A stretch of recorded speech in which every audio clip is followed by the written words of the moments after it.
No Metrópolis de hoje, o escritor Jacques Fuchs conta a história das brochadas. O funcionamento ilógico do pênis foi durante muito tempo explicado pela bruxaria, pela maldição e pelo olho gordo. Acreditava-se devotamente que as orações, poções e elixires tinham poderes sobrenaturais. Jacques, eu andei pensando e você não pode ser tão burro assim. Sair por aí falando das suas brochadas, ferrando as suas ex-namoradas. Você deve estar buscando algo mais. Acho que agora eu entendi. Acho que agora eu tô curado. Acho que agora eu não sou mais broxa. Eu te convido a conhecer as confissões sexuais de um jovem escritor. E o jovem escritor está aqui do meu lado. É o Jacques Fuchs. O Jacques Fuchs acaba de lançar Brochadas. É o segundo romance do Fuchs. O romance é, assim, na prateleira, a gente já fica com vontade de ler e fica com vontade de saber de onde veio essa ideia de contar as suas brochadas, Jacques Fuchs. Tudo bem? Tudo bom, é uma alegria estar aqui conversando com você e com todo mundo, né? E falando sobre brochadas, né? Que é um tema que todo mundo discute, mas ninguém tem coragem de escrever um livro sobre isso. E principalmente escrever um livro e dizendo, eu brochei. É, exatamente. É tudo mentira, na verdade, né? Eu nunca brochei, né? Nem eu, nem o Ziraldo, né? O livro já começa assim, né? O seu livro já começa assim. Mas eu acho que essa é uma... Acho que falar sobre a brochada é falar sobre um tabu, né? Falar sobre a falha, né? Nesse mundo contemporâneo em que todo mundo tem que ser herói, né? Aquele poema lá do Fernando Pessoa, né? Todos meus amigos são heróis em tudo, né? Não, a brochada vem... E aí no livro, o personagem principal é você. Exatamente. O meu primeiro livro, né, o Antiterapias, né? Ele fala sempre na primeira pessoa, só que ele não fala nome, né? E aí, né, eu tive algumas, né, quando você faz um romance, né, autoficcional, você sempre tem algumas questões, né, algumas pessoas vestem a carapuça, enfim, não gostam ou gostam, né, e aí eu falei, bom, nesse segundo romance eu ainda vou brincar mais com isso, né, então eu coloco o nome do personagem, que escreve para as ex-namoradas contando o motivo das brochadas, né, ele se chama Jacques, né, ele ganhou o Prêmio São Paulo de literatura com o primeiro livro dele, os e-mails que ele troca com essas ex-namoradas, se alguém quiser me mandar um e-mail, é o meu próprio e-mail.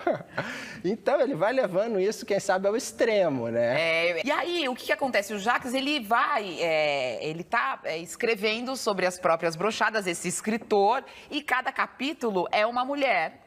Né? E para cada mulher, ele conta a história dessa mulher e dessa brochada. Só que depois ele passa um e-mail para esta ex-namorada, para esta ex-amante, dizendo, olha, eu vou escrever sobre você, olha, tá aqui o capítulo. E elas respondem. Exatamente. Eu acho que a questão da brochada é uma questão sempre muito masculina, sempre foi muito masculina, né? Então, os homens discutem isso, os homens sofrem, muitas vezes não falam sobre isso. Enfim, mas a mulher é muito mais rica nesse campo, né? Porque a mulher brocha também, né? Óbvio. Claro. E a mulher também vê a brochada do outro, né? Então, é ela que, né? Eu brinco no livro que quem deveria escrever esse livro seria uma mulher, né? Então, eu acho que, né, ao longo da narrativa histórica, né, a brochada sempre foi falada na voz masculina. Então, esse livro traz a voz feminina. Então, quando esse Jacques manda as cartas para essas ex-namoradas e conta a história delas e coloca nelas a culpa da brochada, que é uma questão muito masculina, isso, ela fala, não, a brochada é sua, a culpa é sua. Peraí, eu vou deixar elas falarem, tá? Tem aqui uma representação dessas cartas que estão no livro, dá uma olhada. Se eu já brochei com você, Jacques? É claro que sim. Mas eu nunca pensei em escrever sobre isso. Mas aí, eu recebo uma carta sua me dizendo que brochou comigo. Como assim? Você tá maluco? E aí você descreve todos os motivos das brochadas humanas. Jacques, com que direito você escreve no seu livro que eu cheiro mal? Você tá louco, tá surtando. E ainda você vem me dizer que brochou comigo porque eu exalava odores? Eu vou te falar uma coisa, com você eu já comecei broxando. A nossa primeira vez foi horrorosa, horrível, você foi péssimo. Nossa, Jacques. Uau. Uau. E essa dar voz para o personagem, para esse personagem poder responder, eu acho isso muito bacana. E é um recurso que você quis usar por quê, hein, Jacques? Eu acho que eu estou resgatando, né? Tentando resgatar essa voz feminina que, por exemplo, né, esse livro faz um relato histórico desde a Bíblia. Na Bíblia você encontra, por exemplo, o Avimelech, que foi traduzido por Abimeleque, que vai ter uma relação sexual com a Sara, por exemplo. E aí, na hora que ele vai ter essa relação sexual, ele brocha. E aí tem isso na Bíblia, uma brochada na Bíblia. Só que aí a narrativa toda é a narrativa masculina.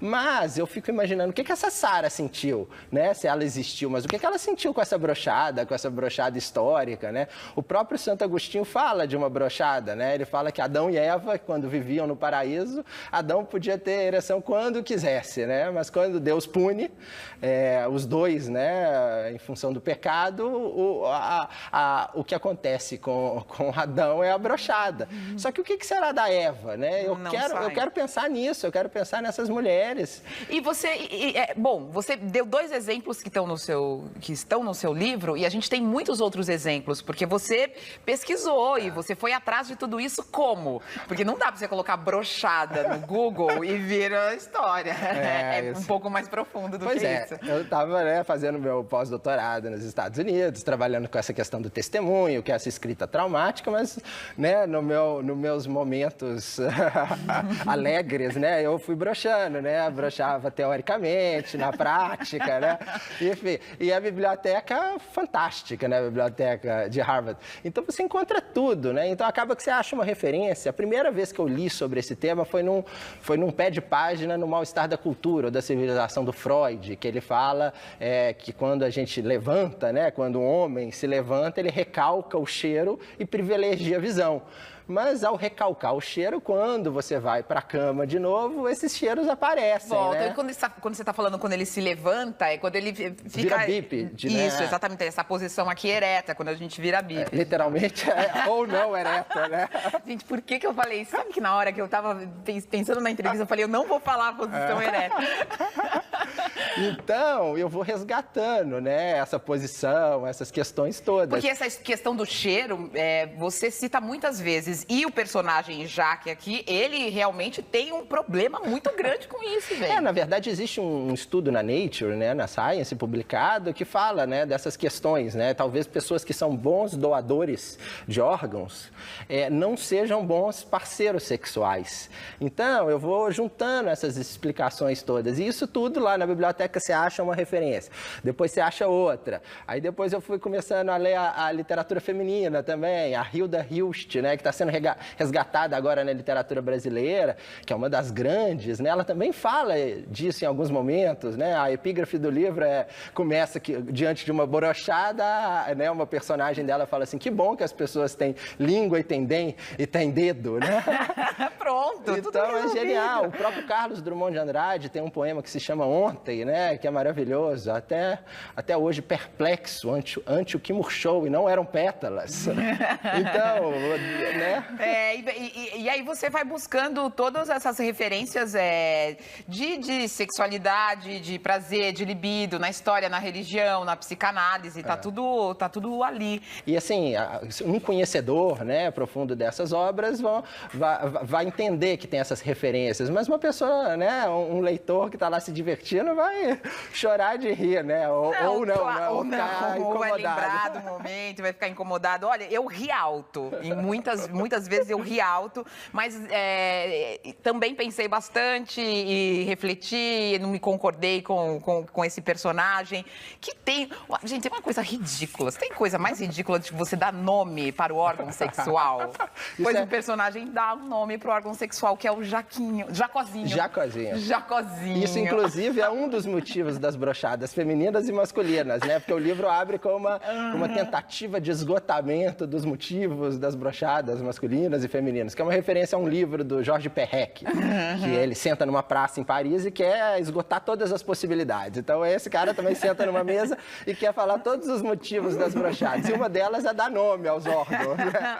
Jacozinho, não dá, né? Pois bem... Literalmente não dá, né? Olha só, ele tá viciado nisso. nisso.